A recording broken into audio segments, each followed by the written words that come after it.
Good morning ગુજરાતમાં આપનું હાર્દિક સ્વાગત છે દોસ્તો. મિત્રો, જીવન એક એવી વાસ્તવિકતા છે કે જે એક જર્ની જેવી છે જેમાં આપણે દરેક મિનિટે દરેક ક્ષણે કંઈક ને કંઈક નવી અનુભૂતિ કરતા રહીએ છીએ, નવું સમજતા રહીએ છીએ. એક અભિગમ હોય છે વૈજ્ઞાનિક અભિગમ અને એક અભિગમ હોય છે આધ્યાત્મિક અભિગમ.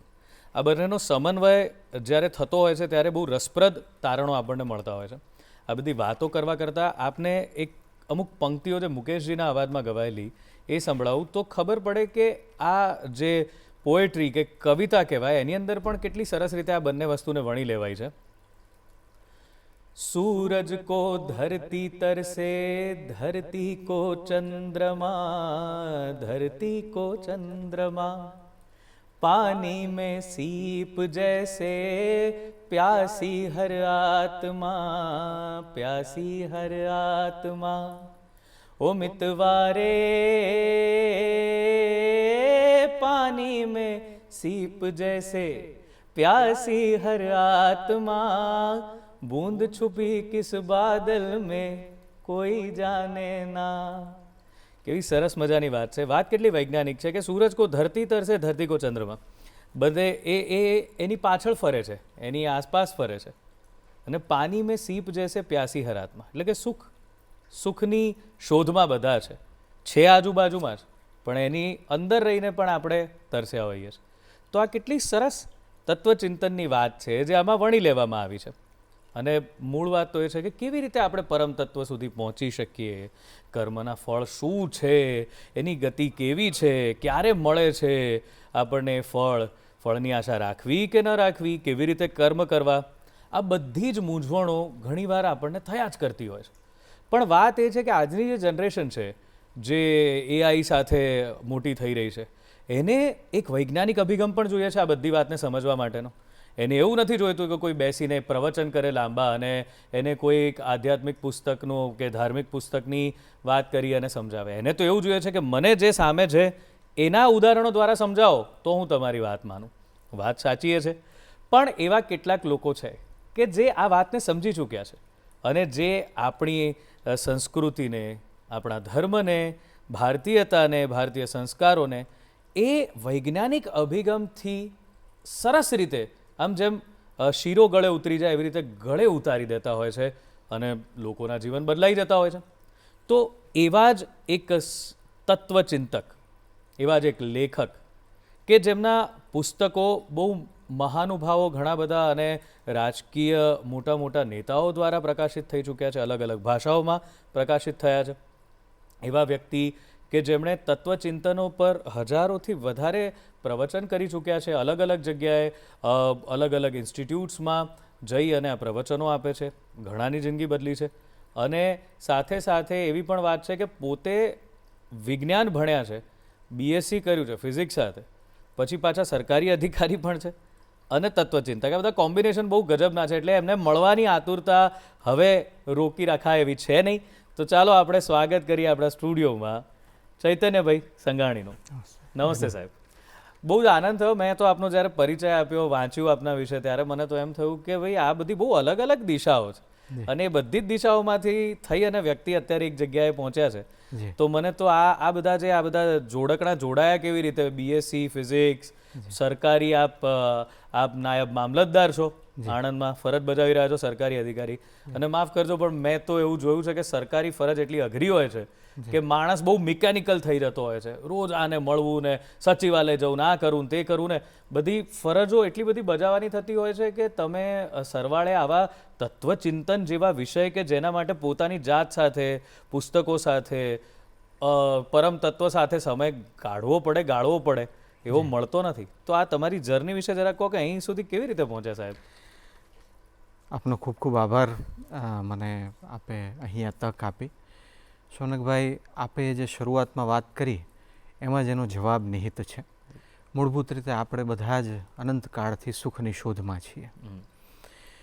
આપણને બધાને એવું સુખ જોઈએ છે કે જે સુખમાં ક્યારેય દુઃખ ના આવે, જે સુખ સદા ટકે અને જે સુખ આવ્યા પછી ક્યારેય જાય નહીં. પરંતુ એ આપણી યાત્રા અધૂરી છે, માટે જન્મ મરણના ચક્ર ચાલે છે.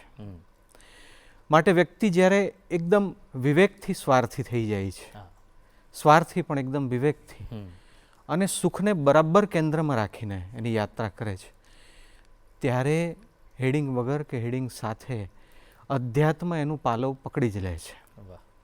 અને બસ એમ જ છે, કંઈક એવું સુખ શોધીએ જે રાજકુમાર સિદ્ધાર્થે શોધ્યું. એને એમ લાગ્યું કે મારી પાસે ઘણું બધું હોય, પણ મને ક્યારેક વૃદ્ધત્વ આવશે, મને ક્યારેક રોગ આવશે, ક્યારેક મૃત્યુ આવશે, તો આ બધાથી પર કેવી રીતે જવાય? અને ભારતીય અધ્યાત્મ, ભારતીય મહાપુરુષો, ભારતીય સંસ્કૃતિ આ સમગ્ર વિશ્વમાં, કદાચ અતિશયોક્તિ નહીં કરું, ભલે હજી બીજા ગ્રહો નહીં મળ્યા હોય, પણ સમગ્ર યુનિવર્સમાં એના સચોટ જવાબોમાંનો એક જવાબ છે. સત્ય બતાવે છે કે ક્યાં એ તત્વ છે. બસ એવો કોઈ વિચાર નાનપણથી હતો. મૂળભૂત તો ભગવાનની કૃપા, સંતોની કૃપા અને પૂર્વજન્મના સંસ્કાર, એટલે વાંચન કેન્દ્રમાં હતું. અને એના તરફથી એ યાત્રા શરૂ થઈ. વાંચતા રહ્યા, મહાનુભાવો સંતો મળતા રહ્યા, સાધના થતી રહીને ત્યારે ખબર પડી કે જેના વિશે શબ્દોમાં ન કહી શકાય એવું સુખ ભીતરમાં પડ્યું છે. તો એનો આપણે આનંદ માણીએ, પોતે પણ શુદ્ધ થઈએ, સુખ માણીએ અને બીજાને પણ નિમિત્ત ભાવે વહેંચીએ. ત્યારે જ આ યાત્રા થઈ. અને મૂળભૂત રૂપે સ્વાર્થી અને વિવેક આ બંને સાથે રાખીએ તો સુખની યાત્રા કરતાં કરતાં બધું જ એક સરખું એક સાથે આવતું ગયું. એમાં ક્યાંય મનમાં ભણતરનો કે કામકાજનો કે દુનિયાની પરિસ્થિતિનો વિરોધાભાસ ન નડ્યો. અને બસ યાત્રા આ રીતે આગળ વધી. વાહ સાહેબ, આપણે ભારતીય સંસ્કૃતિ વિશે બહુ જ સુંદર વાત કરી. તો યંગસ્ટર્સ છે, આપણે કહીએ છીએ એ સમજે છે, માને છે, આપણે બહુ જ ગર્વ અનુભવીએ છીએ કે આપણે ભારતીય છીએ. પણ આપે જે વાત કરી તો એના પાયામાં એવું તો શું કે આજની યુવા પેઢીએ પણ એ મહત્તાને સમજવા જેવી છે? એવા કયા વૈજ્ઞાનિક અભિગમથી આપ એને સમજાવી શકો કે ભારતીય સંસ્કૃતિ કેમ સમજવા જેવી અને આચારમાં ઉતારવા જેવી છે? મૂળભૂત રીતે યુવાનોને એ જ કહેવું છે કે તમે જે એપલનો મોબાઈલ હાથમાં પકડ્યો છે, એ એપલનો મોબાઈલ જેમણે બનાવ્યો સ્ટીવ જોબ્સનું જરા જીવન ચરિત્ર એકવાર જોઈ લેજો. ઘણું બધું હોવા છતાં, પ્રબળ બુદ્ધિ હોવા છતાં અને બધી સંપત્તિ અને વૈભવ હોવા છતાં એક તબક્કો એવો હતો કે સત્યની અને સુખની શોધમાં ભારત આવેલા. બિલકુલ. તો કંઈક અહીંયા એવું છે કે જે હજી આપણે બરાબર જોયું નથી. આપણી જીવનની યાત્રામાં એને મધ્યસ્થમાં મૂક્યું નથી. અથવા તો કોઈ એવો ખજાનો છે. અમે નાના હતા ત્યારે પેલું બસમાં મુસાફરી કરતા સ્કૂલે જવા માટે, ને અમારા જે કંડક્ટર ભાઈ હતા એ પેન કાને રાખતા. પેન કાને રાખી અને પછી ભૂલી જતા કે પેન ક્યાં છે. બસ આપણા મહાપુરુષો એ જ કહી ગયા, ઉપનિષદો એ જ કીધું કે તમે ભૂલી ગયા છો. મૂળભૂત તત્વ ભીતર છે. દરેકને કંઈક અત્યંત એવું જોઈએ છે જેથી અંદર ખંજવાળ આવે. અંદર એવું છે કે જેના વિશે સ્વયં ભગવાન એમ કહે છે કે અથવા હે અર્જુન, આ વધારે જાણીને તારે શું કરવું છે? માત્ર સાર રૂપે સમજી લે કે હું મારી યોગ શક્તિના એક અંશ માત્રથી આખા બ્રહ્માંડને ધારણ કરીને સ્થિત છું. એ અનંત પરમાત્મામાં તમે જે માની લીધેલા સુખ છે તે પણ નિહિત છે અને તમે જેને નથી જાણ્યા એ પણ નિહિત છે. તો જે વસ્તુમાંથી તમને સુખ મળે છે, હું યુવાનોને એમ કહીશ, એ બનાવનાર વ્યક્તિ અથવા તો એ વસ્તુ એની પાસે જે વિપુલ માત્રામાં હતી એ પણ જો કંઈક શોધવા આવ્યો હોય તો તમારે પુનર્વિચાર કરવાની જરૂર છે. એ પુનર્વિચાર અનેક રીતે થઈ શકે છે. એના પર આધાર રાખે છે કે એમને સુખ જોઈએ છે કે નહીં. ક્યાં વાત છે, બહુ સરસ રીતે આ વાત તમે સમજાવી. હવે વાત મેં પહેલાં શરૂઆતમાં કરી કે કર્મનો સિદ્ધાંત શબ્દ બહુ જાણીતો છે. અંગ્રેજીમાં પણ આ કર્મા વિશેની ઘણી બધી થિયરીઓને ફિલ્મોમાં પણ ઘણી બધી વસ્તુઓમાં વપરાતું હોય છે કે કર્મ પોતાનું સર્કલ પૂરું કરીને આવે છે અને કર્મનો સિદ્ધાંત લાગુ પડે છે. તો આ કર્મના ફળ કેવી રીતે મળે, ક્યારે મળે? એના ઘણા એને એવા પ્રશ્ન નથી હોતા કે હું આટલું બધું સારું કરું છું સાહેબ, પણ પેલો માણસ જે બિલકુલ સારું નથી કરતો ને એને જલસા છે, અને મને આટલું સારું કરવા છતાં કેટલા દુઃખ પડે છે, એવું કેમ? તો આ કઈ રીતે કર્મનો સિદ્ધાંત સમજવો? બહુ ગહન વાત છે. આપનો પ્રશ્ન બહુ ઉત્તમ છે. મૂળભૂત સત્ય એવું છે કે જે લાગેલા રહે છે સત્યને શોધવામાં એને સત્ય મળી જાય છે. પરંતુ આપણે પ્રશ્ન કરીને પછી અટકી જઈએ છીએ ને આપણી રોજિંદી ક્રિયાઓમાં પાછા ભટકી જઈએ. સાચી વાત. એટલે એક પરમ સત્ય એવું છે કે જે લાગેલા રહે છે તેને તે જવાબ મળ્યા વગર રહેતો નથી. હું બધાને આ કર્મના સિદ્ધાંત માટે એક ખાસ ઉદાહરણ આપતો હોઉં છું. મારા પ્રવચનોમાં ઉદાહરણ આપતો હોઉં છું. સેંકડો યુવાનો આ ઉદાહરણથી પ્રભાવિત થઈને પોતાની દ્રષ્ટિ બદલી છે. બહુ સાદું અને સામાન્ય ઉદાહરણ છે કે હું અત્યારે બહાર નીકળીને રસ્તામાં કોઈ 25-30 વર્ષનો અભણ ભિખારી હોય એને અહીંયા લઈ આવું, જ્યાં આપણે વાત થઈ છે ત્યાં. એ ભાઈને અહીંયા લઈ આવીને એ ભાઈને 2 ટંકનું ભોજન મળવામાં પણ બહુ તકલીફ પડતી હોય છે. એટલે ક્યારેક મજૂરી કરે છે, ક્યારેક ભીખ માગે છે, ને અભણ છે, કાંઈ બીજી ખબર નથી. એ ભાઈને અહીંયા લઈ આવીને પૂછું એક પ્રશ્નનો જવાબ આપ કે તું જમીન પર ચાલી કેમ શકે છે, હવામાં ઉડી કેમ નથી જતો? તો એને એમ લાગશે અભણ વ્યક્તિને જેને માત્ર 2 ટંકનું ભોજન જોઈએ છે કે આ મારી ખિલ્લી ઉડાડે છે. એને મારો પ્રશ્ન યોગ્ય નહીં લાગે. હું એમ કહીશ કે ભાઈ એમાં એવું છે કે તારા પર ગુરુત્વાકર્ષણ બળ લાગુ પડે છે એટલે તું જમીન પર ચાલુ શકે છે, હવામાં ઉડી નથી જતો. પણ તું જો અવકાશયાનમાં હોઈશ તો તું હવામાં ઉડીશ. તો એને એમ થશે કે સાહેબ શું મારી મજાક કરો છો, મારા પર કોઈ બળ લાગુ નથી પડતું, આ બધું મેં પહેલી વાર સાંભળ્યું છે, મહેરબાની કરીને મારી મજાક ન કરશો, એમ કરીને જતો રહેશે. તો હું યુવાનોને એમ પ્રશ્ન પૂછું છું કે મારા પ્રશ્નનો જવાબ આપો. એ ભાઈ જ્યારે અહીંયા આવ્યા અને ગુરુત્વાકર્ષણ બળ વિશે નહોતા જાણતા ત્યારે એના પર ગુરુત્વાકર્ષણ બળ લાગુ પડતું હતું? યુવાનો કહે છે હા લાગુ પડતું હતું. એ ભાઈ જ્યારે અહીંયા આવ્યા અને એમને ગુરુત્વાકર્ષણ બળની વાત કરવામાં આવી અને નહોતા માનતા ત્યારે એમના પર એ બળ લાગુ પડતું હતું? યુવાનો એમ કહે છે લાગુ પડતું હતું. અર્થાત આ જગતના જે સનાતન નિયમો છે એ સનાતન નિયમોમાં આપણે માનીએ ન માનીએ, આપણે જાણીએ ન જાણીએ, કોઈ ફેર પડતો નથી. એ તો સદા લાગુ પડે જ છે. તો આપણા હિત માટે આપણે તેને જાણી લઈએ તે જરૂરી છે. અને કર્મના સિદ્ધાંતની એક અત્યંત સામાન્ય વૈજ્ઞાનિક વ્યાખ્યા કરવામાં આવે તો જો ન્યૂટનની ગતિના 3જા નિયમમાં એમ કહેવામાં આવ્યું હોય કે આઘાત અને પ્રત્યાઘાત સમાન બળના અને વિરુદ્ધ દિશાના હોય છે તો સમજી શકાય છે કે કર્મનો સિદ્ધાંત કંઈક એવો જ છે. તમે જેવું કંઈક આપશો એવું તમને પાછું મળશે. સામાન્ય જીવનના સિદ્ધાંતમાં પણ સમજી શકાય છે. અને આ બધા પ્રશ્નોનો ટૂંકમાં જ જવાબ આપવાની જો ધારા રાખીએ તો તમારો જે બીજો પ્રશ્ન હતો કે કોઈને એવું લાગે કે પેલો તો ખરાબ કરે છે પણ એને કેમ એવું નથી મળતું વગેરે વગેરે, શાસ્ત્રમાં અનેક એના ઉદાહરણો છે. અનેક ઉદાહરણો આપણી આસપાસ પણ છે. વાત એવી છે કે કોઈએ ચીકુનું ઝાડ વાવ્યું હોય, કોઈએ કેરી આંબાનું ઝાડ આંબો વાવ્યો હોય, કોઈએ બીજું કંઈ વાવ્યું હોય, ફળ મળવાના પણ એની સમય અલગ અલગ હોય છે. કુદરત ન સારી વાતને બાકાત રાખે છે ન ખરાબ વાતને બાકાત રાખે છે. હવે માનવાથી આપણો લાભ છે. મારી 1.5 વર્ષની દીકરીને હું કહું છું કે તું પ્લગમાં આંગળી ન નાખીશ, તને ઝટકો લાગશે. એ માને છે તો એ બચે છે, એ નથી માનતી તો એને નુકસાન છે. બસ એવું જ છે. ક્યાં વાત હે સર, બહુ સરસ વાત કરી. અને આ જે કર્મની વાત કરી આપે તો એવું પણ થતું હોય છે ઘણીવાર આપણે એવું બોલતા હોય છે કે આ કંઈ કારણ ન મળે કે એક માણસનું બધું જ જીવન સરસ હોય પણ બહુ ભોગવતા હોય તો આપણે એવું કહીએ કે આ તો પૂર્વજન્મ, તે ગયા જન્મમાં બહુ ખરાબ કામ કર્યા છે, તે ગયા જન્મમાં આનું કંઈક લીધું હશે ને એટલે તારે આ જન્મમાં આની સેવા કરવી પડે છે. કે એ કેટલું સાચું અને એ ખરું વૈજ્ઞાનિક રીતે આપણે એને કોઈ એનાથી કરી શકીએ વાત એની? બહુ સુંદર વાત તમે પૂછી. અને આમાં હું કોઈ પણ વાત સમજાવું તો પણ લોકો એમ પૂછે કે આના કોઈ તાદૃશ પ્રમાણ છે. હું નાનો હતો ત્યારે મેં બહુ સમય પહેલાં એક ટીવી પર એક કાર્યક્રમ જોયો હતો, 100 સાલ પહેલે એકથી બિંદિયા. કાર્યક્રમનું નામ હતું 100 સાલ પહેલે એકથી બિંદિયા. આ કાર્યક્રમ લગભગ મેં 15-20 વર્ષ પહેલાં જોયો હતો. એમાં એક મહિલાને બતાવવામાં આવી હતી. મહિલા એ સાડી પહેરી હતી, આધુનિક રીતે તૈયાર થયા હતા. અને મહિલા કહેતા હતા કે મને યાદ છે મારા આ પહેલાંના 2 જન્મ હું આવી રીતે જન્મી હતી, આવી રીતે મૃત્યુ પામી અને એના પ્રમાણ પણ છે. અત્યારે પણ જો આપણે થોડા પુસ્તકો ઉથલાવીશું, અરે 10 વર્ષના થોડા અમુક પેપર કટિંગ પણ વાંચીશું તો ખ્યાલ આવશે ઘણા બધાને યાદ આવ્યું છે. યાદ આવ્યું છે પછી એની છાનબીન થઈ છે ને ખબર પડે છે કે ખરેખર આ ગયા જન્મનું છે અને સાચું છે. ગાંધીજીએ પોતાની આત્મકથામાં કહ્યું હું મારા જીવનમાં 3 વ્યક્તિઓથી સૌથી વધારે પ્રભાવિત થયો, ટોલ્સ્ટોય, જ્હોન રસ્કિન અને કવિ રાયચંદ. ટોલ્સ્ટોય અને જ્હોન રસ્કિનના તો મેં પુસ્તકો વાંચ્યા એમ ગાંધીજીએ કીધું અને પત્ર વ્યવહાર કર્યો, પણ કવિ રાયચંદને તો હું રૂબરૂ મળ્યો. એ કવિ રાયચંદ તે ભારતીય અધ્યાત્મના વિરલ મહાપુરુષોમાંના એક, શ્રીમદ રાજચંદ્ર. શ્રીમદ રાજચંદ્ર માત્ર 34 વર્ષ જીવ્યા એ દેહ. ગાંધીજી એમ કીધું કે હું આમનાથી જેટલો પ્રભાવિત થયો એવો જગતમાં બીજા કોઈનાથી ન થયો.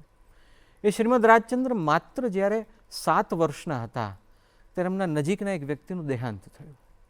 એટલે મેં દાદાને પૂછ્યું, દાદા ગુજરી જવું એટલે શું? એટલે દાદાએ એવી રીતે સમજાવ્યું કે જેથી બાળક બહુ બી ન જાય. એમને સંતોષ ન થયો, અનેક જન્મના સંસ્કાર હતા.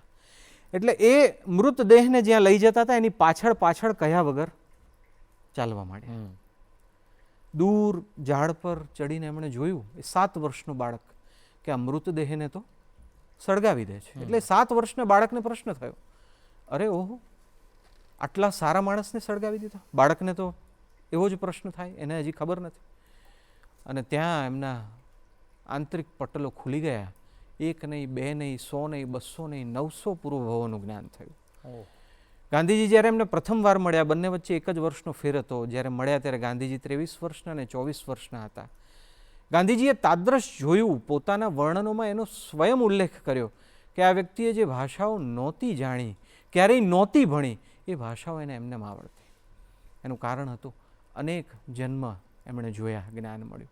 અને એવા અનેક મહાપુરુષોએ જોયું કે અનેક જન્મમાં જે કર્મ કર્યા એ જ પ્રમાણે બીજો જન્મ મળ્યો અને એ જ પ્રમાણે તેનું ફળ મળ્યું. જો ખરેખર આપણે તે પ્રશ્નોના ઉત્તર મેળવવા માગતા હોય તો એ સત્યો અને જવાબોથી માત્ર ધાર્મિક ગ્રંથો નહીં, અનેક વૈજ્ઞાનિક ગ્રંથો ભર્યા પડેલા છે. પ્રશ્ન માત્ર એટલો છે, પ્રશ્ન કરીને તેનો ઉત્તર શોધવા માટે કેટલા મથેલા રહે છે. વાહ, એટલે આ તો મારા આગલા પ્રશ્નની પણ વાત આમાં આવે છે કે જે તમે આંબાનું વૃક્ષ વાવવાની વાત કરી એવી જ વાત છે આ, કે આ જન્મમાં પણ કંઈ કર્યું છે તો એ સમય જતાં કદાચ આપણો જન્મ પૂરો થતાં બીજા જન્મમાં આપણે ગયા, પણ એ જે વાવેલું છે આગલા જન્મમાં પણ એના ફળ તો આપણને મળવાના જ છે, સારા કે ખરાબ, જે કર્યું એ. કુદરત અનંત શક્તિ ધરાવે છે.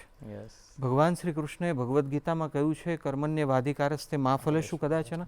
તેના ખૂબ ગૂઢ અને વૈજ્ઞાનિક અર્થ થાય છે. કોઈ એમ માને કે મેં કોઈના જીવનમાં એમ વાંચ્યું કે એણે ચોરી કરી પરંતુ એને એ જન્મનું ફળ ત્યારે ન મળ્યું ને બીજા જન્મમાં મળ્યું, પણ એવું જરૂરી નથી. તમારી સિચ્યુએશન પ્રમાણે કુદરત જોશે ક્યારે તમને કેવું ફળ આપવાનું છે. કારણ કે આપણે દરેક વ્યક્તિ કર્મના અબજો પરમાણુ લઈને આવ્યા છે. કોના કેવા છે તે તો પરમાત્મા જાણે છે, પરમ અસ્તિત્વ જાણે છે. અને હવે હું જ્યારે આ પરમાત્મા શબ્દ બોલું છું ને ત્યારે ઘણા બધા લોકોને એક સામાન્ય ધાર્મિક શબ્દ લાગે છે. એના કરતાં આપણે માની લઈએ અસ્તિત્વનું સુપર કોમ્પ્યુટર. એ માનીએ ન માનીએ એ તો ગ્રહણ કરવું જ પડે. પછી તમે એને જે નામ આપો એ ક્ષણે ક્ષણે એ લખાય છે. જો મનુષ્ય હિસાબ રાખતો હોય તો કુદરત હિસાબ રાખવામાંથી કેમ બચી જાય? ખરેખર વિચાર કરવા જેવો છે. અને વિચાર કરીએથી આમાં એવા મોતી મળે એવા છે જેની આપણે ક્યારેય કલ્પના નહોતી કરી. ખાસ મારો આપના આ પ્રશ્નનો જવાબ થોડોક લાંબો થઈ જાય એવો છે, પણ હું ખાસ બધાને એક વસ્તુ કહું છું કે માત્ર તટસ્થ રીતે સત્યને શોધો તો તમને આવા અનેક પ્રશ્નોના ઉત્તર મળશે. અને તમે જ્ઞાનના અનેક પ્રકાર વર્ણવી શકો, પણ એક રીતે જોઈએ તો જ્ઞાનના આ 3 પ્રકાર આપણા માટે બહુ અગત્યના છે. એના પરથી અનેક પ્રશ્નોના જવાબ મળે એમ છે, યાત્રા શરૂ થાય એમ છે. એક, મને ખબર છે મને શું ખબર છે. બીજું, મને ખબર છે મને શું ખબર નથી. બહુ સરળ છે સમજવા માટે. મને ખબર છે મને શું ખબર છે. બીજું છે મને ખબર છે મને શું ખબર નથી. પણ ત્રીજું છે મને ખબર જ નથી કે મને શું ખબર નથી. એમાં જગતનું 99.9999% જ્ઞાન આવે છે. સર, હું આપને ખાલી એટલા માટે રોકું છું કે આ મુદ્દો બહુ રસપ્રદ છે અને એના વિશે વાત તો થોડી કરવી જ રહી, પણ અત્યારે વિરામનો એક સમય થઈ રહ્યો છે. તો દોસ્તો, આ સરસ મજાની વાત ચાલે છે. મને એવું લાગે છે કે આ વાતનો જે રીતે ચૈતન્યભાઈ વૈજ્ઞાનિક અભિગમ આપીને આપણને એનો ખ્યાલ આપી રહ્યા છે એ બહુ મજાની વાત છે. એ આપણને રસપ્રદ રીતે આ વસ્તુ સમજાવી રહ્યા છે. તો બસ આવી જ બધી વાતો આગળ જાણવાની છે. મારી પાસે ઘણા બધા આપના જ પ્રશ્નો છે કે જે આપને રોજબરોજના જીવનમાં આપણને બધાને થાય છે, પણ એ પ્રશ્નોના જવાબ મેળવીશું આ વિરામ બાદ.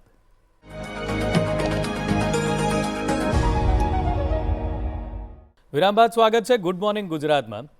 ચૈતન્યભાઈની જે વાણી છે એ એટલી શીતળ મજાની છે કે મને કબીરનો દોહો યાદ આવે છે.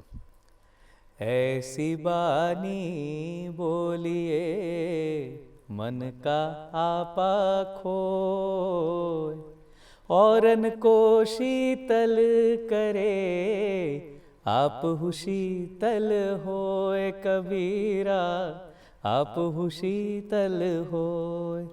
તો ભાઈ કબીરના દોહાની વાત નીકળી છે તો કબીરના દોહા એવા છે કે એક દોહાથી તો મન તૃપ્ત થવાનું નથી, અને જો એમાં મીત દવેનું સંગીત, એમનો અવાજ ભળી જાય તો એ દોહા કંઈક વધારે જ રસપ્રદ બની જાય, વાત તત્વચિંતનની થઈ રહી છે, તો સંગીતમય રીતે આ તત્વચિંતનને માણીએ આપણે બધા. ચાલો. ભીતરના રામને જગાડવા કબીર શું કહે છે?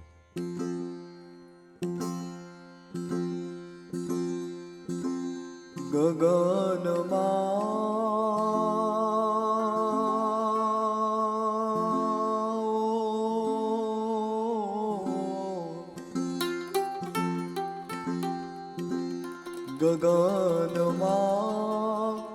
રામ રમે રંગારો રે, કે મારો પરબો રમે નિરાધારો. ગગનમાં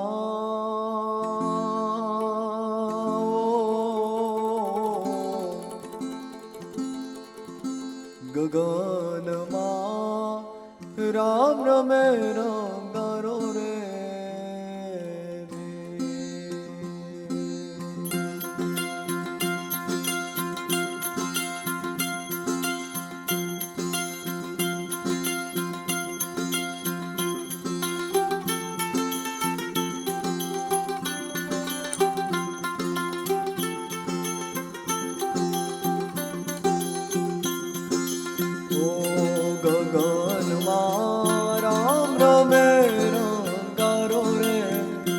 મારો પરબો રમે નિરાધારો.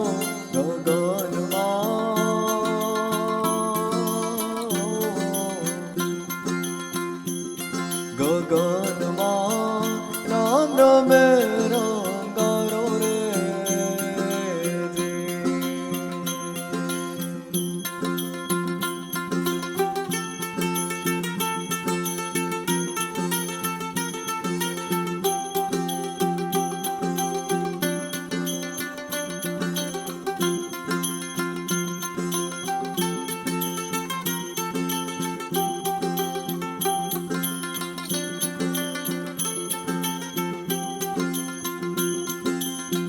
अरे गगन माँ ज्योत जलत है,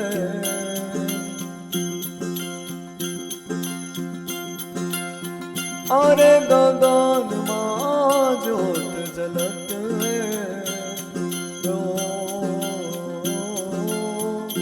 जेनो जेनो जेनो जेनो जेनो जेनो अखंड भयो, અખંડ ભયો દિયારો. ગગનમાં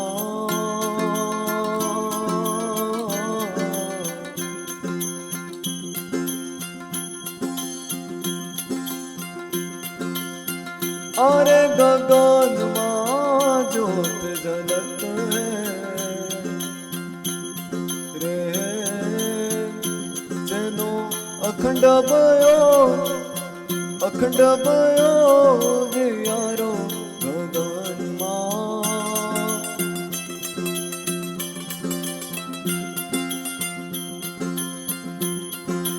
ગગનમાં રામ રમે રંગારો રે, મારો પરબો રમે નિરાધારો.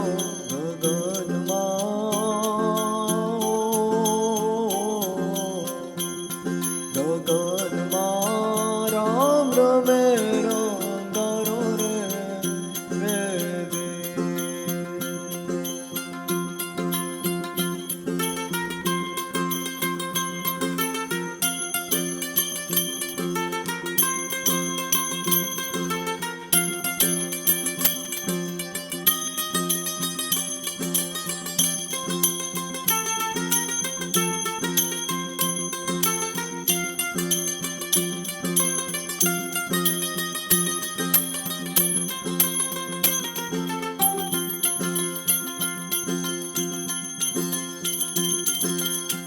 અરે ગગનમાં બાજા બાજે,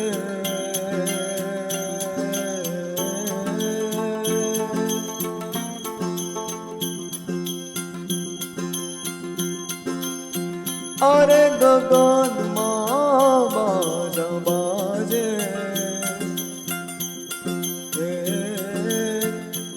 એનો જેણો રે જેણો, જેણો રે જેણો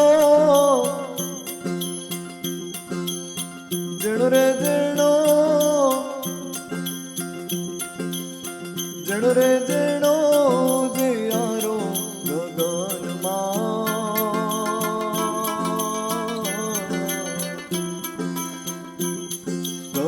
ગગનમાં રામ રમે રંગારો રે મારો પ્રભુ રમે નિરાધારો ગગનમાં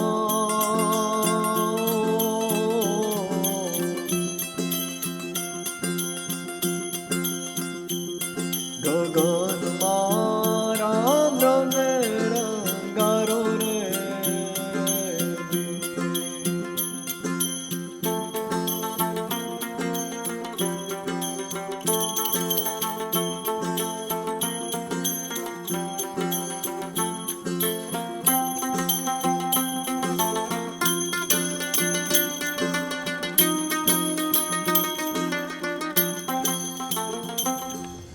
વાહ, ખરેખર મન શાંત શીતળ થઈ ચૂક્યું છે અને હવે પાછા ફરીએ ચૈતન્યભાઈ પાસે. તો ચૈતન્યભાઈ, આપે જે વાત કરી એમાં મને તો બહુ જ રસ પડ્યો. એક પ્રશ્ન એવો પણ છે કે સાહેબ, આપણે જે હમણાં વાત કરી કે અમુક લોકો એવા છે કે હું તો જીવનની આ બધી ભાગદોડમાં છું, આધ્યાત્મ તો મને લાગે છે કે જ્યારે વાનપ્રસ્થ થઈશ, છેલ્લા પડાવમાં સંન્યસ્ત આશ્રમ સુધી પહોંચીશ ત્યારે કદાચ છેલ્લા પડાવમાં આવે, બાકી અધ્યાત્મની તો કોઈ જગ્યા જ નથી, સાથે નથી થઈ. અને ઘણાનો એક્સક્યુઝ એવો છે કે આ બધું એક સાથે ના થાય, હું ઓફિસના કામ કરું, હું ભણવાનું કરું કે અધ્યાત્મ તરફ જાઉં. તો આપ તો જીવતું જાગતું ઉદાહરણ છો, તો શું એ શક્ય છે? થવું જોઈએ, જવું જોઈએ? બહુ જ સરળ અને શક્ય છે. એનો એક જ માત્ર પ્રશ્ન છે, તમારે સુખ જોઈએ છે? બસ, તો જેને સુખ જોઈએ છે એના માટે અધ્યાત્મ છે. વાહ. મૂળભૂત આપણે બહારના માત્ર અભ્યાસથી એવું માની લીધું છે કે અધ્યાત્મ અઘરું છે. ખરેખર એવું છે નહીં. આપણે સુંદર કબીરજીની વાત કરી, આપ ખૂબ અભ્યાસુ છો. આપણે કબીરજીના દોહા પણ જોયા. મને કબીરજીનો એક દોહો યાદ આવે છે. પાણી મેં મીન પિયાસી રે, મુને સુન સુન આવે હાંસી રે. આ સર્વત્ર કહીએ પરમાત્માથી જ વિદ્યમાન છે. આપણે માનીએ ને માનીએ, આપણે જેમ ઉદાહરણમાં ચર્ચા કરી એનાથી ફેર પડતો નથી. મૂળભૂત પરમાત્માનું સ્વરૂપ જ સતચિત આનંદ છે. સત્ય, ચૈતન્ય સ્વરૂપ અને આનંદ સ્વરૂપ. અને બધા જ આપણે સુખ શોધીએ છીએ. કોઈ જ એવું નથી કે જેને સુખ ન જોઈતું હોય. મેં મારા પુસ્તકોમાં હેડિંગ આપ્યું છે, કોઈ એવું નથી જેને સુખ ન જોઈતું. તો સુખ જોઈતું હોય તો અધ્યાત્મ છે. અને જો લોકો એમ માનતા હોય કે હું ઘણી બધી જવાબદારીવાળો છું, અધ્યાત્મ ન કરી શકું, હું ગૃહસ્થાશ્રમી છું, અધ્યાત્મ ન કરી શકું, તો એ રાજા જનકથી લઈને હું એમ ચોક્કસપણે કહીશ કે અત્યારના આપણા વડાપ્રધાન નરેન્દ્ર મોદી સાહેબને જોઈ લે. ગમે તેટલી મોટી જવાબદારી હોય તો પણ વ્યક્તિ જો ઈચ્છે તો અધ્યાત્મના ઊંડા દરિયામાં એ ખરેખર ખેડાણ કરી શકે છે. અને એમાંથી એવા અલભ્ય મોતી મેળવી શકે છે કે જેના વિશે શબ્દોમાં કંઈ નથી શકાતું. કોઈ એમ કહે કે હું ગૃહસ્થાશ્રમી છું, તો રામકૃષ્ણ પરમહંસ સ્વામી વિવેકાનંદના ગુરુ પોતે ગૃહસ્થાશ્રમી હતા. અનેક મહાપુરુષો, સંત તુકારામ હોય, સંત એકનાથ હોય, નરસિંહ મહેતા હોય, બધા ગૃહસ્થાશ્રમી હતા. એમનો ગૃહસ્થાશ્રમ નડ્યો નથી. વ્યક્તિને એના અને ભગવાન વચ્ચે, વ્યક્તિને જે જોઈએ છે એ જ અનંતતા પ્રાપ્ત કરવા વચ્ચે નડે છે તેની ખોટી માન્યતાઓ, જેણે માની લીધું છે કે આ મારાથી નહીં થાય. માટે સ્વામીજી કહેતા કે સ્વયં પરની શ્રદ્ધા અત્યંત આવશ્યક છે. સ્વામી વિવેકાનંદના વાક્યોએ કરોડો યુવાનોમાં એ જાગૃતિ ઉત્પન્ન કરી.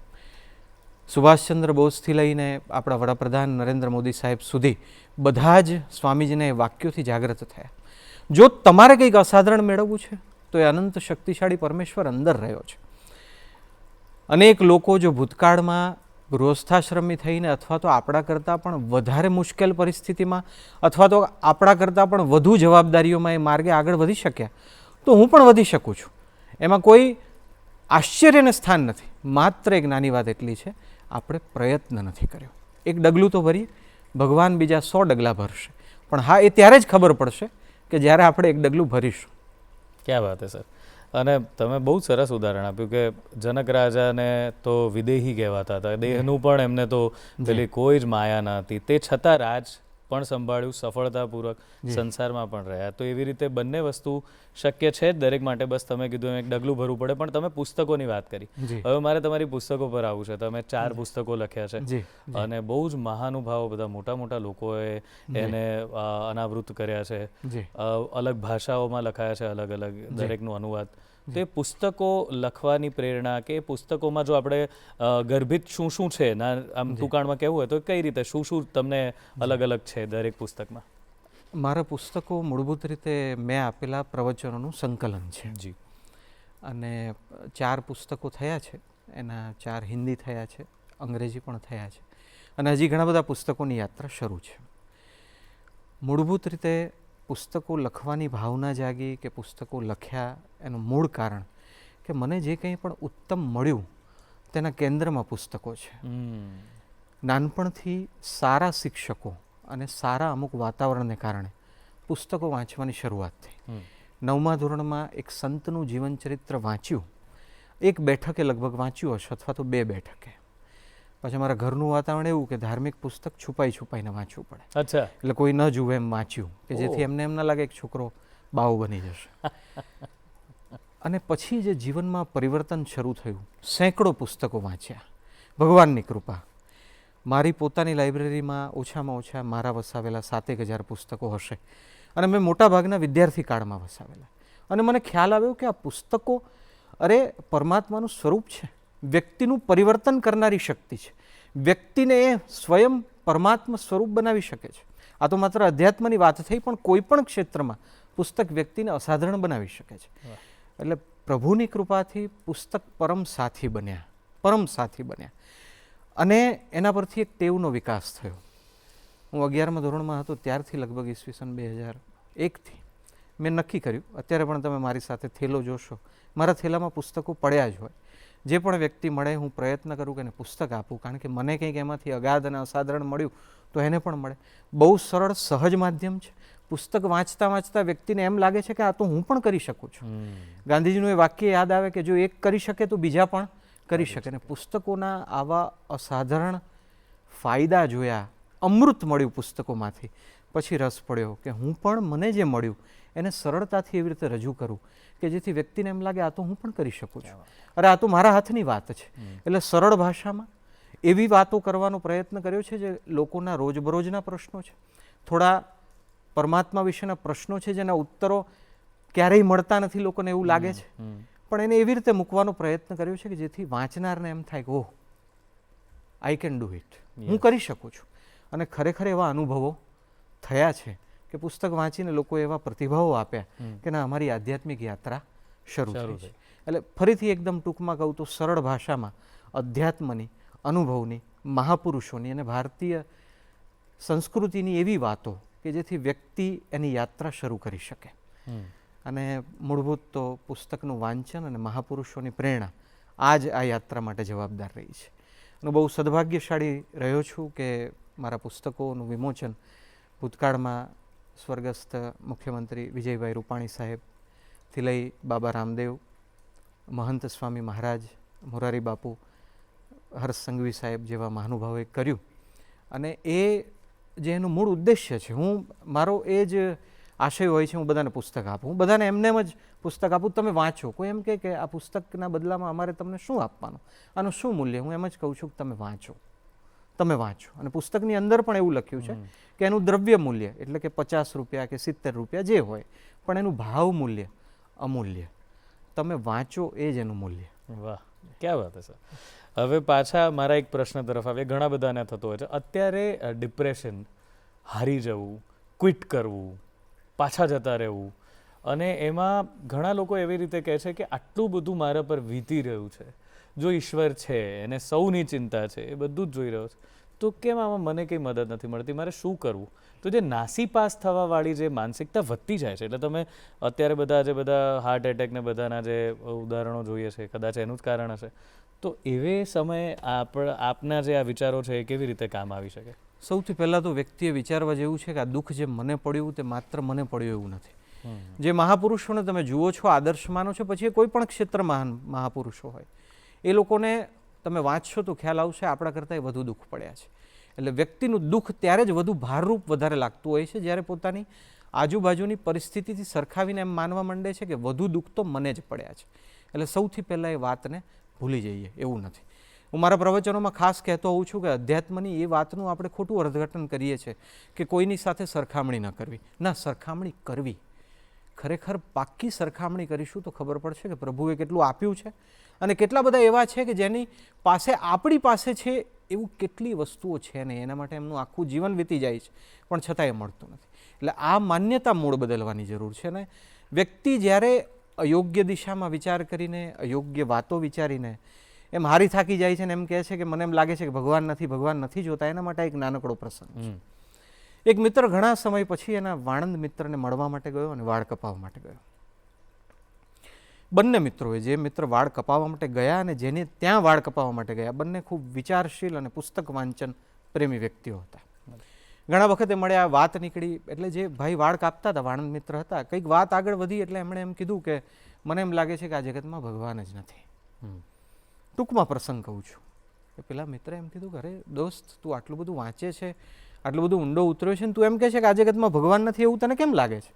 તો કે જો ને કેટલા બધા યુદ્ધો થાય છે, એમાં કેટલા બધા લોકો, નાના બાળકોથી માંડીને કેટલા બધા લોકો ખુવાર થાય છે, રોગચાળો ફાટી નીકળે છે, આ આટલો બધો મોટો કોરોના રોગ આવ્યો, કેટલું બધું દુનિયામાં એવું થાય છે કે આપણને એમ લાગે જો ઈશ્વર હોય તો આવી વ્યવસ્થા ન હોઈ શકે. આટલું બધું દુઃખ. એના મિત્રે એને તર્કિક રીતે ઘણો સમજાવવાનો પ્રયત્ન કર્યો હતો પણ પેલા દ્રઢપણે નક્કી કરી લીધું કે ના, ખરેખર એમ જ છે. એના મિત્રે કીધું ઊભો રહે, 2 મિનિટ જરા હું આવું છું. બહાર ગયો, રસ્તામાંથી એક એવા ભિખારીને લાવ્યો કે જેની બહુ દાઢી વધેલી હતી ને, જેના બહુ વાળ બહુ લાંબા હતા. એણે કીધું બેસ. પછી વાણંદ મિત્રને કીધું આપણે ચર્ચા આગળ ધપાવીએ. પેલા એમ કીધું કે હવે આ ભગવાનવાળી વાત બાજુ પર મૂક, મારે બીજી વાત કરવી છે. તો કે બોલ. મારું એમ કહેવું છે કે આ જગતમાં કોઈ વાણંદ મિત્ર જ નથી, કોઈ વાળ કાપનાર જ નથી. એણે કીધું યાર તું કેવી વાત કરે છે, આ હું તારી સામે ઊભો, આ વ્યવસાય સાથે સંકળાયેલા કેટલા સજ્જન લોકો છે અને અચાનક જ તું આ આપણી ચર્ચાને ખોટા પાટે ચડાવવા હાકે છે. તો કે ના, હું તને સાબિત કરી આપું કે આ જગતમાં કોઈ વાણંદ મિત્ર નથી. એણે કીધું કેવી રીતે સાબિત કરીશ, હું જ છું. તો કે ના, સાબિત કરું. કે બોલ. તો કે જો આ ભાઈ, દાઢી કેટલી વધેલી, વાળ કેટલા લાંબા. જો આ જગતમાં કોઈ વાણંદ હોત તો આની દાઢી આટલી વધી જ ન હોત, આના વાળ આટલા લાંબા થયા જ ન હોત. પેલા એ કીધું અરે દોસ્ત, એ જો કોઈ વાણંદ પાસે ગયો હોત તો ન થયા હોત ને, એ જો મારી પાસે આવે તો કાપવાની ના ન પાડત. એના માટે એણે ત્યાં જવું પડે જ્યાં એ સુવિધા ઉપલબ્ધ છે. એણે કીધું બસ દોસ્ત, એવું જ છે. ભગવાને બધાને સ્વતંત્રતા આપી છે, એટલે તો કર્મનો સિદ્ધાંત છે, લોકો સુખ દુઃખ ભોગવે છે. જો દુઃખમાંથી નિવૃત્તિ જોઈએ, પૂર્ણ વ્યવસ્થા જોઈએ તો જાવ ઈશ્વર બાજુ. જે ઈશ્વર બાજુ ગયા છે તેના દુઃખોનો અંત આવ્યા વગર રહ્યો નથી. એટલે જેમ વાળ કપાવા એ સ્થાને જવું પડે, એ વ્યક્તિ પાસે જવું પડે, એમ દુઃખ નિવૃત્તિ માટે ઈશ્વર પાસે જવું પડે. અને જે ગયા છે એ પછી કોઈ પણ ધર્મના વ્યક્તિ હોય અને દુનિયાના કોઈ પણ ખૂણે રહેતા હોય, એને એનો ઈલાજ મળ્યો જ છે. એટલે અધકચરી યાત્રામાં એમ ન કહીએ કે ભગવાન નથી. ભગવાનને ચેલેન્જ આપીએ, પ્રભુ તું હો તો હું તને શોધીને રહીશ. આ જ મારો આગળના પ્રશ્નો છે. ઘણાને એવું હોય કે ભગવાન ક્યારે મદદ કરે. ગીતાજીમાં તો એમણે કીધું છે સંભવામી યુગે યુગે, કે જ્યારે ધર્મનો નાશ થશે, હાનિ થશે, ત્યારે હું પ્રગટ થઈશ. પણ દરેક જણને જોઈએ છે ઈશ્વર તો, કારણ કે એ તો બહુ સાચી જ વાત છે અને સ્વીકાર્ય છે કે બધા દુઃખ પડે ત્યારે તરત યાદ કરી જ લેતા હોય છે કે હે ભગવાન મદદ કરો, તમે તો આવતા નથી. ઉપવાસ કરશે, વ્રત કરશે, કોઈ કંઈ બતાવશે, માર્ગ અપનાવશે, એ બધું કરશે. તો ભગવાન કેવી રીતે માને, કેવી રીતે આવે, કેવી રીતે સહાય કરે? બહુ સરસ વાત છે. આપને પ્રશ્ન બહુ સરસ છે. આપે કબીરજીને યાદ કર્યા, ફરીથી અમને યાદ. દુઃખ મેં સુમિરન સબ કરે, સુખ મેં કરે ન કોઈ, જો સુખ મેં સુમિરન કરે તો દુઃખ કાહે કો હોય. સૌ પ્રથમ એ સમજવા જેવું છે, ભગવાન કોઈ એવી વસ્તુ નથી કે જ્યારે ઈચ્છા થઈ ત્યારે બટન દબાવ્યું. તમે જો આ જગતના પદાધિકારીઓને, અધિકારીઓને, મોટા લોકોને નિયમિત સન્માન આપતા હો તો સ્વાભાવિક છે કે પ્રભુ સાથે પણ નિયમિત જોડાયેલા વિનયથી રહેવું પડે. એટલે સૌ પ્રથમ પ્રભુને વસ્તુ તરીકે ન જોતા પ્રભુને એક સમગ્ર અસ્તિત્વ તરીકે જોઈએ અને પોતાની અંદરનો એ વિવેક જાગૃત કરીએ તો ધીરે ધીરે ખ્યાલ આવતો જશે કે પ્રભુ કેવી રીતે મદદ કરે છે. હવે આના ઘણા બધા અલગ અલગ વિચારો છે, પણ એક વિચાર હું એટલા માટે પ્રસ્તુત કરું છું કે ત્યાં આવીને વ્યક્તિઓની જે યાત્રા છે ક્યારેક અટકી જતી હોય છે. બે વ્યક્તિ હતા, આજુબાજુ રહેતા હતા. એક વ્યક્તિ 10 માળા કરે, એક વ્યક્તિ 5 માળા કરે. એક વ્યક્તિ ડબલ વ્રત ઉપવાસ કરે, એક વ્યક્તિ અડધો વ્રત ઉપવાસ કરે.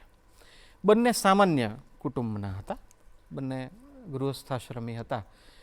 હવે જે ભાઈ અડધી માળા કરતો હતો ને અડધા વ્રત ઉપવાસ કરતો હતો એને 5 લાખની લોટરી લાગી. અચ્છા.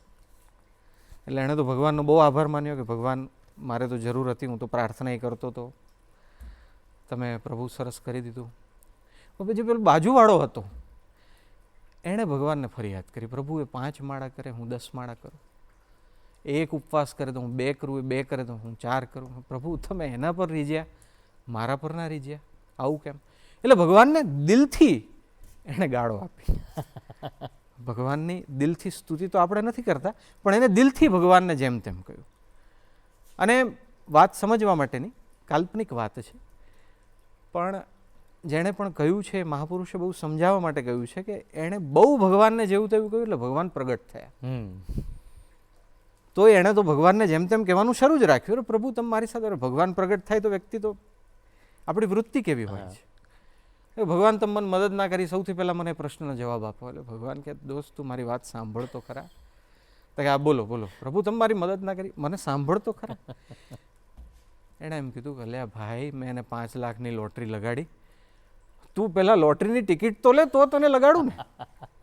તે લોટરી જ નથી લીધી. આ પાછો આનું કોઈ એવું અર્થઘટન ન કરે કે લોટરી ભગવાન લગાડશે. પણ ભગવાન એક શરત મૂકે છે, તું પૂરતો પ્રયત્ન કર, એમાં મારી કૃપા ભળશે. મનુષ્યને પૂરેપૂરું એમ જાણવાનું છે કે એ પૂરતો પ્રયત્ન કરે છે કે નહીં, એની અંદર જે શક્તિ છે એ દ્વારા છેલ્લા શ્વાસ સુધી એ પ્રયત્ન કરે છે કે નહીં. એ પ્રયત્ન કરીને એમાં જો એ પ્રાર્થનાને ભેળવશે તો પ્રભુ એની મદદ કરશે કરશે અને કરશે. પણ જો વ્યક્તિ એમ માની લે કે પ્રભુ શંખ ચક્ર ગદાધારી તરીકે જ આવશે, ત્રિશૂલ લઈને આવશે, કે જે એમણે પરમાત્માનું સ્વરૂપ સમજ્યું હોય એ જ સ્વરૂપે પ્રભુ આવશે, તો એવું છે નહીં. ભગવાન પોતાની રીતે મદદ કરશે.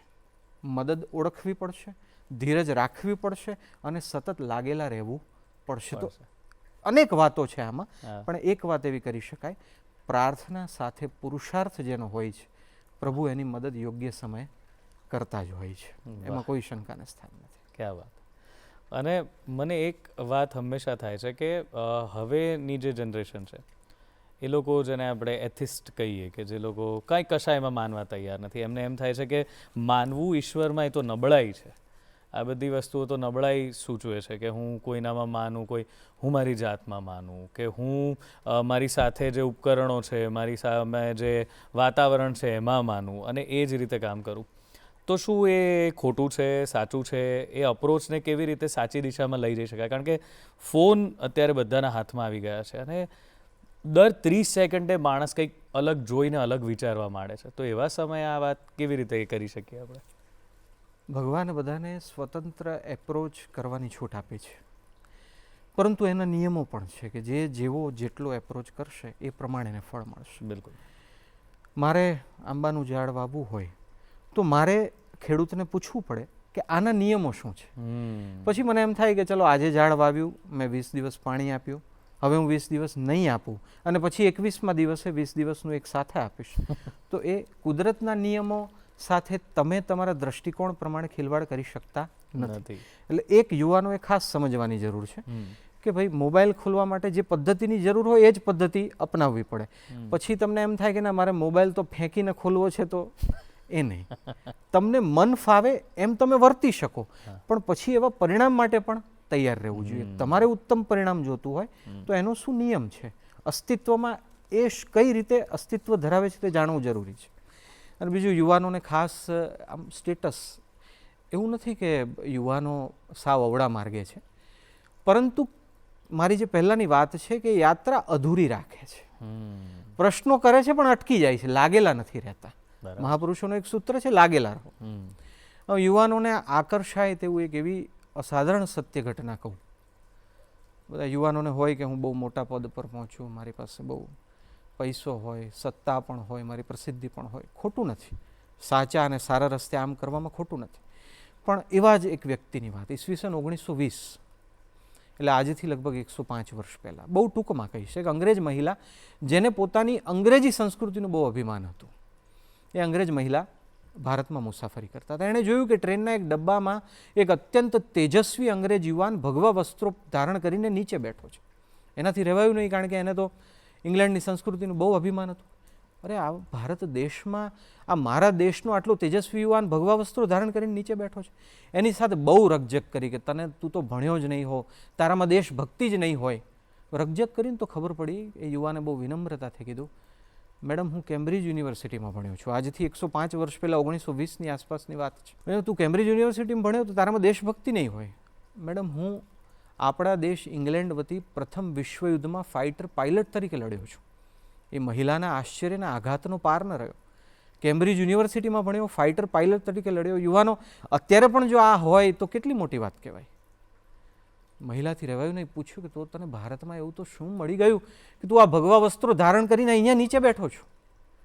એ યુવાને અત્યંત વિનમ્રતાથી કહ્યું, મને ભારતમાંથી અધ્યાત્મ મળ્યું, મને ભારતમાંથી શ્રી કૃષ્ણ મળ્યા, મને ભારતમાંથી એવું જ્ઞાન મળ્યું જે મને બીજે ક્યાંયથી ન મળ્યું. તો કેમ્બ્રિજમાંથી ભણેલા ફાઇટર પાયલટ તરીકે લડતા ને કંઈક અસાધારણ ગ્રંથોમાંથી મળી ગયું તો તમને પણ મળશે. જરા ઊંડા તો ઉતરો. તમને એમ લાગે કે આ તો વાત એમને જ કહી દીધી, ના, પણ એવું નથી. તમે સર્ચ કરજો યુટ્યુબમાં. એ હતા યોગી કૃષ્ણ પ્રેમ. પ્રથમ વિશ્વયુદ્ધમાં લડતા લડતા એમને દિવ્ય સંકેત પ્રાપ્ત થયો, એમનો જીવ બચ્યો અને પછી સત્યની શોધમાં ભારત આવ્યા. તમે હે યુવાનો જો યાત્રા જોશો તો તમે પણ યોગી બની શકશો. ક્યાં વાત. બસ આ નોટ બહુ ગજબની છે. યુવાનોને મારી તો એ જ આશા હતી કે આપ અંતમાં એક સંદેશ આપો યુવાનોને. આપે બહુ જ સુંદર સંદેશ આપી દીધો છે. અને એ આખી વાતનો સાર જ મને તો તમારી એ લાગે છે કે ઉઠો જાગો અને ધ્યેય પ્રાપ્તિ સુધી મંડ્યા રહો.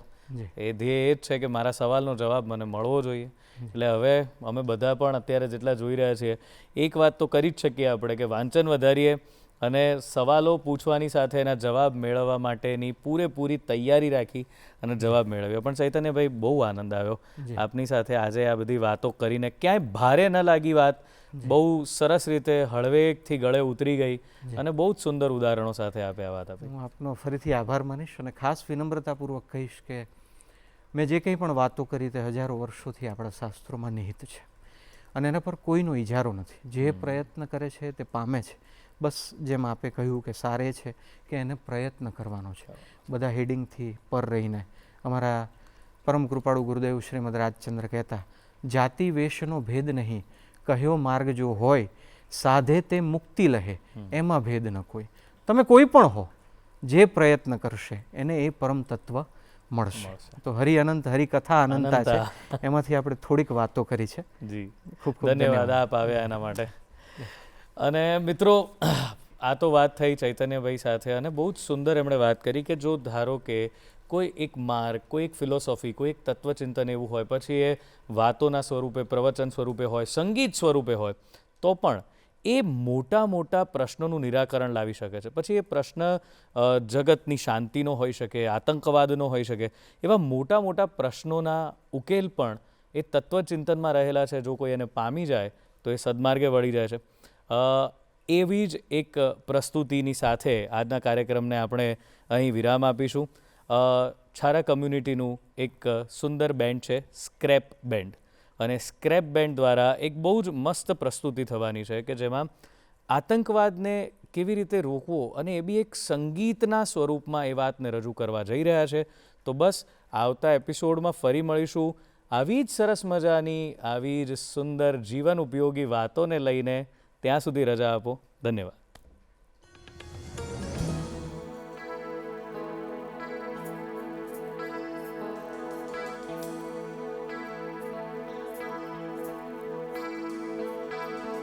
खंजर था जो एक तेरे पास, तूने किए घर कुछ बर्बाद, चेहरा देखा ना पूछे ज़ात, लहू से रंगे थे तेरे हाथ.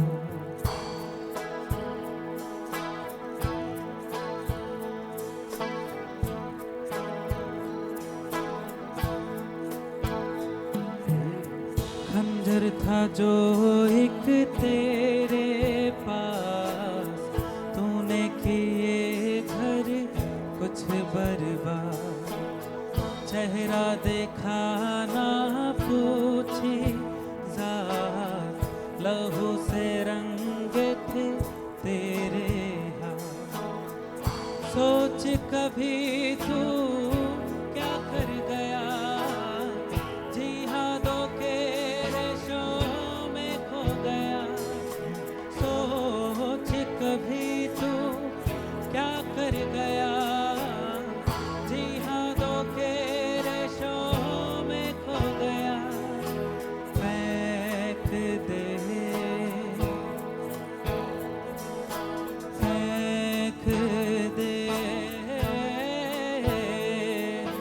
फेंक दे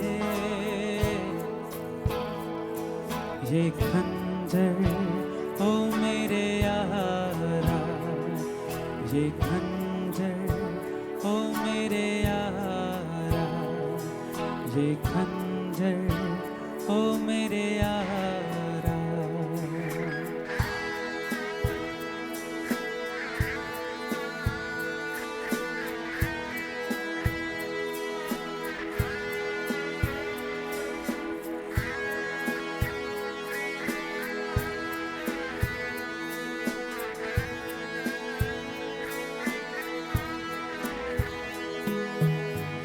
जिस राह पे तू चला, वहाँ है बस चीखे जरा।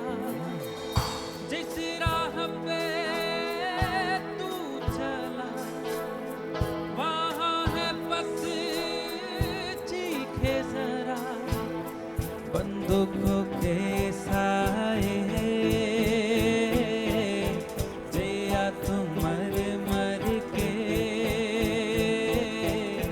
अपनी मिट्टी को तो भूला ज़मीर को तो। अपनी मिट्टी को तो भूला ज़मीर को तो। फेंक दे, फेंक दे, फेंक दे ये खंजर ओ मेरे यारा, ये खंजर ओ मेरे यारा, ये खंजर ओ मेरे यारा।